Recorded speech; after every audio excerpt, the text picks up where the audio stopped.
Bonjour tout le monde, je suis Ibrahim Attal, le chef de service régional de la statistique et de la démographie de Sédhiou. Le Sénégal a entamé sa 5e opération de recensement général de la population et de l'habitat. 5e en ce sens qu'on a déjà tenu des recensements par le passé, le premier en date de 1976, le deuxième en 1988, le troisième en 2002 et le tout récent 4e recensement en 2013. Donc le recensement est une recommandation des Nations Unies, mais aussi le Sénégal s'est en tout cas engagé de tenir les recensements tous les 10 ans, comme recommandé par les Nations Unies. Nous sommes ici dans le cadre du comité départemental de développement pour sensibiliser sur la phase de dénombrement. Quand on parle de dénombrement, c'est le poumon même du recensement.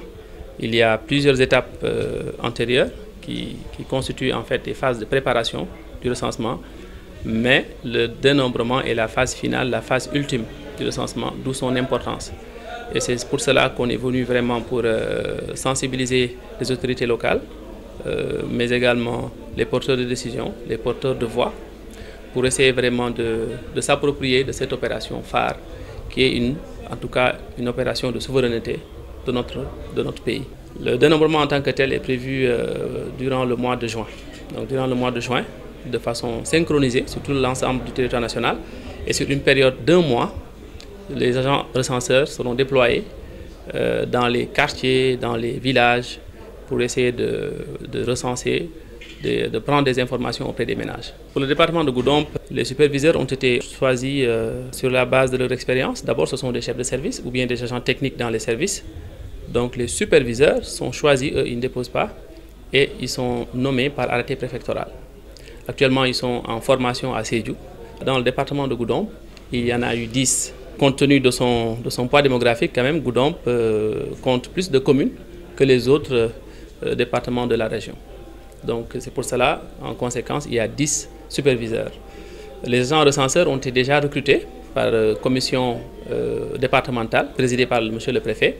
Les PV, les procès-verbaux de recensement sont déjà disponibles, et chaque agent qui avait déposé peut vérifier sa candidature sur la plateforme de l'ANSD, là où ils avaient soumis, en inscrivant ou bien en tout cas en renseignant sa pièce d'identité, son numéro de pièce d'identité, pour voir s'il est retenu sur la liste d'attente ou bien sur la liste principale. Le recensement, tout le monde compte.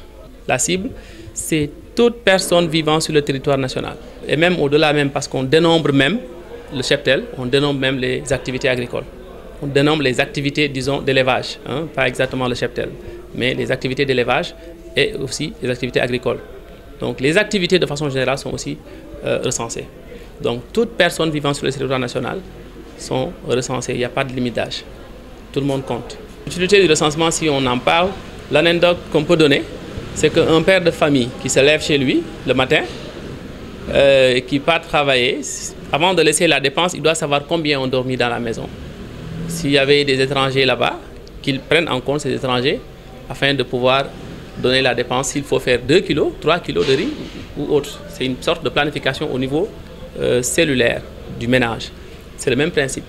Aujourd'hui, si le gouvernement veut allouer même des bourses familiales, par exemple, ou allouer d'autres sortes de politiques visant des catégories de personnes, des handicapés, visant des jeunes, des enfants, il va falloir faire un arbitrage. Et ce sera basé sur le poids démographique. S'il y a plus d'handicapés à Sédhiou ou à Goudomp, il va de soi que en tout cas le projet qui serait éventuellement dédié à ces handicapés-là va plus se focaliser dans cette région-là. D'où donc qu'il faut tout dénombrer. Il faut tout dénombrer, il ne faut pas laisser les choses en rade. Et justement, c'est les populations qui vont en gagner, parce que cela va montrer leur importance démographique auprès des décideurs, de sorte que chaque fois qu'il y aura réallocation des fonds publics, qu'on puisse prendre en compte davantage leur localité. Dans le département, nous sommes à hauteur de 324 que nous avons recrutés, qui seront formés. Voilà. Maintenant, il y aura à peu près 44 contrôleurs. Je rappelle que les contrôleurs, ce sont les gens qui se sont distingués les mieux lors de la formation des agents recenseurs, qui est prévue courant mai, donc disons la deuxième moitié du mois de mai. Parce qu'on veut que dès qu'on finisse la formation des agents recenseurs, que nous puissions entamer le dénombrement en tant que tel. Nous venons de tenir un CDD sur le recensement général de la population et de l'habitat, qui est le 5e recensement. il faut dire que la rencontre donc d'aujourd'hui est une rencontre d'étape. Hein. Parce que le processus a démarré depuis l'année dernière, avec des activités menées dans la cartographie, hein, dans le recensement pilote, hein, le recrutement des enquêteurs, le recrutement des superviseurs. Donc il y a eu plusieurs étapes qui ont été menées. Et aujourd'hui, il fallait se retrouver pour d'abord partager les résultats de ces activités et aussi rappeler tout ce qui a été fait et dégager les perspectives. Le recensement opérationnel se déroulera au mois de juin et durant le mois de mai, nous allons procéder à la formation des enquêteurs qui sont déjà recrutés. Et aujourd'hui, donc, ce partage entre également dans une phase de sensibilisation envers les maires, les chefs coutumiers et traditionnels et les imams, les relais communautaires, hein, qu'il fallait, avec les chefs de service aussi, qui pour la plupart aussi sont recrutés comme superviseurs, avec qui il fallait partager toutes ces informations pour quand même maintenir cette dynamique inclusive envers donc ce recensement. À l'issue de la réunion également, un certain nombre de recommandations a été noté, notamment compte tenu également des préoccupations qui ont été soulevées par les uns et les autres. Parce que comme vous le savez, nous avons un département particulier, compte tenu de sa situation périphérique, située à la frontière avec la Guinée-Bissau. Et durant les phases préparatoires, nous avons, dans la cartographie, nous avons divisé le département en districts de recensement. Mais certains districts de recensement sont situés sur la bande frontalière.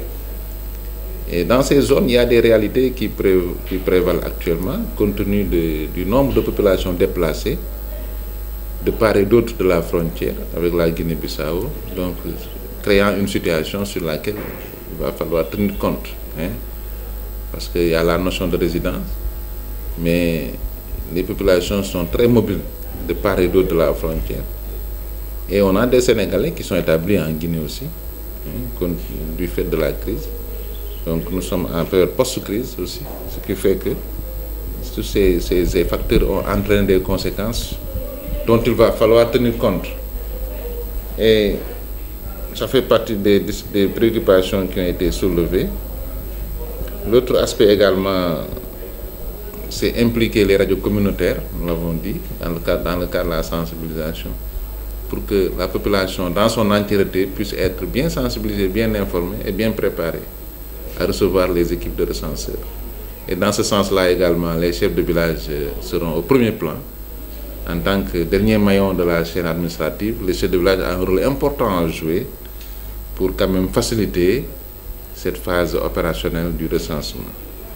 Donc en somme, voilà, il y a beaucoup de dispositions qui ont été prises, qui seront matérialisées au sein des réunions qui seront tenues au niveau local ou au niveau communal pour quand même mieux préparer le terrain et dérouler un bon recensement. En plus de cela, il faut noter que sur le plan matériel et logistique, des dispositions seront prises pour permettre quand même de mettre à la disposition des enquêteurs des moyens logistiques. Et des véhicules seront réquisitionnés, en plus des véhicules que nous recevrons de niveau national, pour quand même aussi accompagner les acteurs. Donc ce recensement, la phase opérationnelle durera tout le mois de juin. Donc il va falloir que tout soit prêt avant le mois de juin pour que le recensement se déroule dans les meilleures conditions possibles.